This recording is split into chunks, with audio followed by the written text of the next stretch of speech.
मी शिवाजीराव मोरे, राहणार लोणखेडा. एक सामाजिक बांधिलकी म्हणून आज मी फेरफटका मारत होतो आणि इथे बालवाड्या गेल्या 6 तारखेपासून बंद आहेत. तर बंद असल्यामुळे लहान लहान बाळ येत आहेत आणि आमची बालवाडी कधी उघडेल अशी त्यांची अपेक्षा आहे. त्या बालवाडीतनं त्यांना जे अन्नपदार्थ मिळतात, जे खायला मिळतं आणि जे खेळायला मिळतं, त्या अपेक्षेने ते बालक इथे खेळत आहेत आणि त्यांची अपेक्षा आहे की आमची बालवाडी कधी उघडेल. तर त्या कुलूप बंद आहेत, तर त्या बालकांनी कुठे जावं.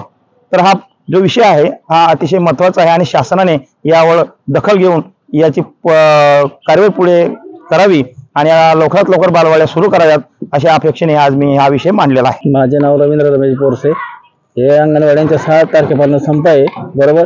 याकडे प्रशासनाने लक्ष द्यायचे. लहान पोरांची जी रुडिंग चालू आहे ती रुडिंग आता 6 तारखेपासून तुटून गेलेली आहे. हे पोरं रोज सकाळी अंगणवाडीच्या ओट्यावरून खेळतात. त्यांना आशा असते की अंगणवाडीमध्ये काही आपल्याला खाऊ भेटेल, चण्याची घुगरी म्हणा, बॉईल म्हणा, काही भेटेल बुवा. हे 6 तारखेपासून अंगणवाड्या बंद आहे. हे पोरांची लाईन तुटते.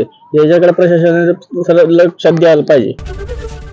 एबीपी माझा, उघडा डोळे बघा नीट.